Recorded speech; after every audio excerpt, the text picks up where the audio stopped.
Rais wa Marekani Donald Trump ametoa wito mzito kwa viongozi wa Iran akitaka waachiliwe haraka wanawake 8 wanaokabiliwa na adhabu ya kifo nchini humo. Trump ameweka wazi kuwa hatua hiyo itakuwa ni ishara ya nia njema na mwanzo mzuri kuelekea mazungumzo ya amani yanayotarajiwa kufanyika siku ya Jumatano jijini Islamabad, Pakistan. Kupitia kwenye mtandao wake wa Truth Social, Trump amewasihi viongozi wa Iran wasiwadhuru wanawake hao na badala yake wawaachie.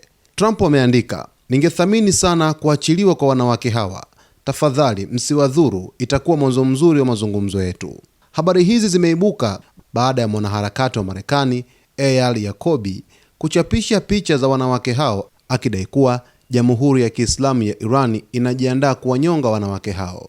Ingawa majina yao hayakuwekwa wazi mara moja, mashirika ya haki za binadamu yamekuwa yakiripoti ongezeko la hukumu za kifo nchini Iran kufuatia maandamano makubwa yaliyotokea mapema mwaka huu.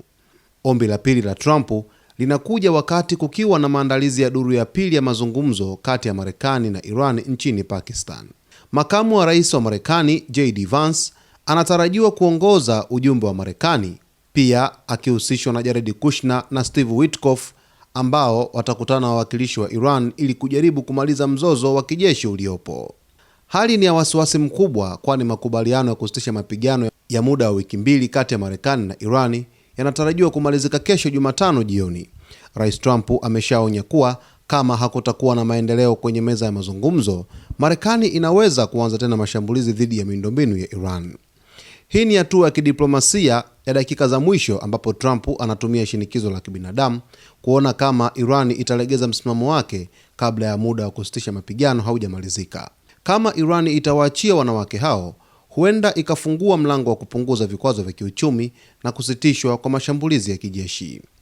Rais wa Marekani Donald Trump amejaribu kuwatetea wanawake 8 ambao taarifa zinaeleza kwamba muda wowote kuanzia sasa wanaweza kunyongwa huko nchini Iran. Hivyo, Rais wa Marekani Donald Trump ametumia jukwaa lake la Truth Social kuwasihi viongozi wa Iran kwamba wasifanye kitendo hicho, kwani ni kitendo ambacho hakina taswira nzuri. Hivyo amesema kwamba kitendo kizuri zaidi ni kuwaachia wanawake hao, na anaamini kwamba juhudi hizo zikifanikiwa, basi utakuwa ni mwanzo mzuri wa kufanya mazungumzo siku ya kesho Jumatano. Na rais wa Marekani ametoa vitisho vyake hivi punde tu kwamba ikiwa Irani hawatafikia dili na Marekani, basi Marekani ipo tayari kwa mashambulizi zaidi dhidi ya Irani. Na jioni hii rais wa Marekani Donald Trump, kwa saa za huku kwetu Afrika Mashariki, anazidi kuweza kutoa matamko yake kupitia kwenye mtandao wa Truth Social kama ambavyo imekuwa kawaida yake kueleza